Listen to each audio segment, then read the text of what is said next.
How to Stop Worrying and Start Living by Dale Carnegie. Chapter 1. The Beginning of Change. Emily sat at her desk at work, her fingers stiff from typing on the keyboard for hours. Her mind, however, was far from focused. She was consumed with worries that had taken over her life. How would she pay the bills this month? What if her career wasn't progressing fast enough? What if she made a mistake in that meeting earlier? The questions swirled in her mind, each one adding to her growing sense of anxiety. No matter what she did, she couldn't shake the feeling that she was being suffocated by the weight of her worries. Emily had always been a planner, someone who liked to stay in control of her life. But lately, her mind had become a battleground. She had heard of How to Stop Worrying and Start Living, a book by Dale Carnegie that promised to help people break free from the chains of constant worry. At first, Emily was skeptical. Could reading a book really change how she felt? At that moment, she was willing to try anything to reclaim some peace. She opened the book with an open heart, determined to find something, anything, that could help her let go of the constant worry that consumed her every waking moment. Chapter 2. The First Step. Live in date-tight compartments.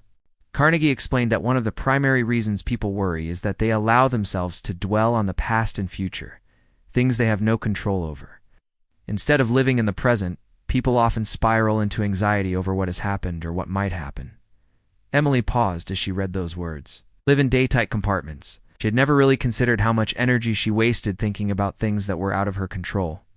She would often replay conversations from the past or obsess about the future, imagining worst-case scenarios.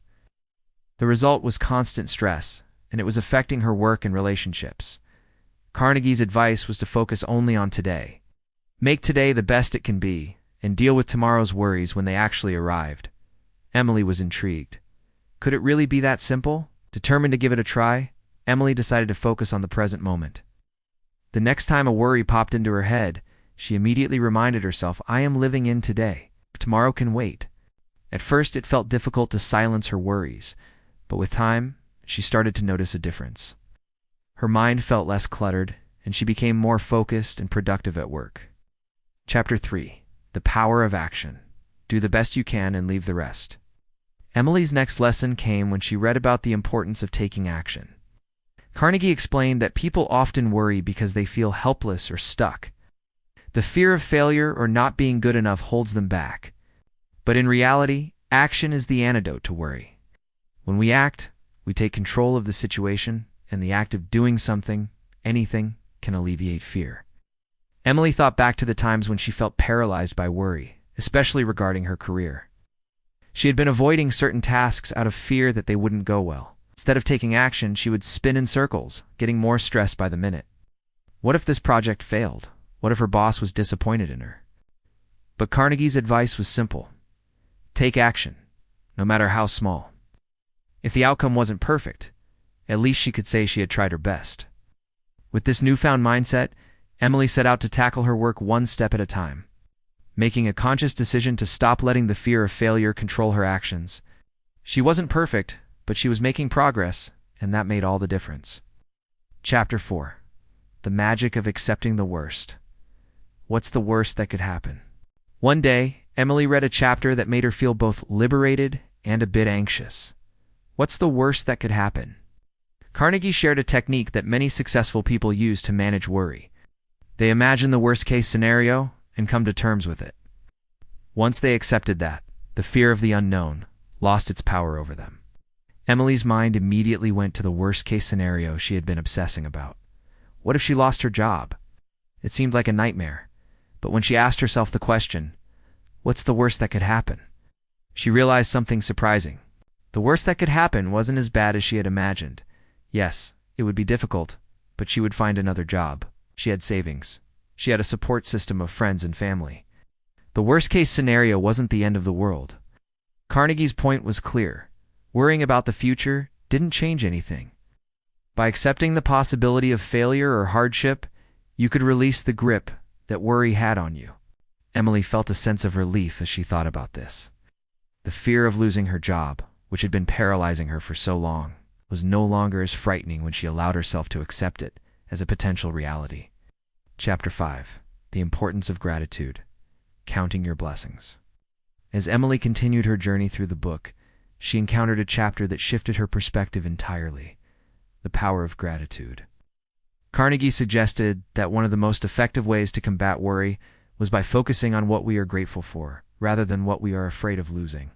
Gratitude could shift the mind from scarcity to abundance, from worry to peace.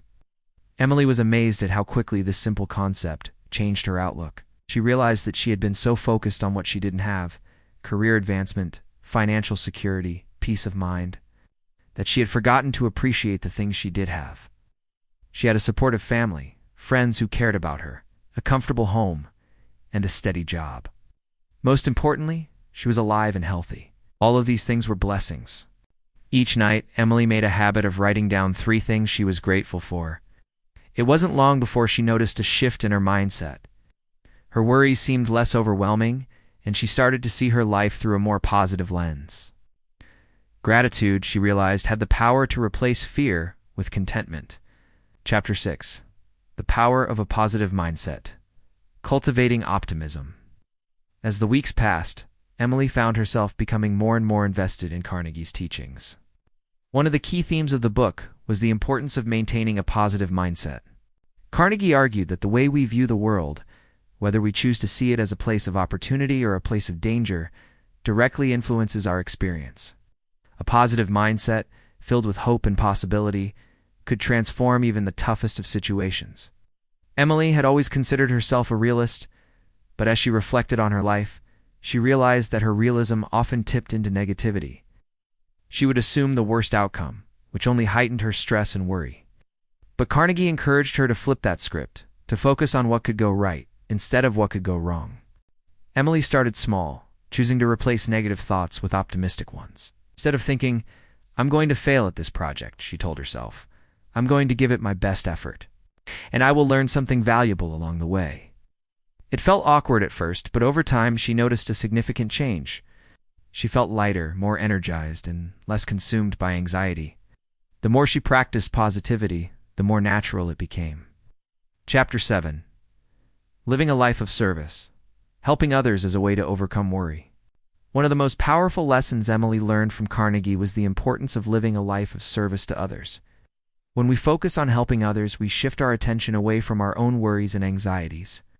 Helping others creates a sense of purpose and fulfillment, which in turn helps us put our own problems into perspective.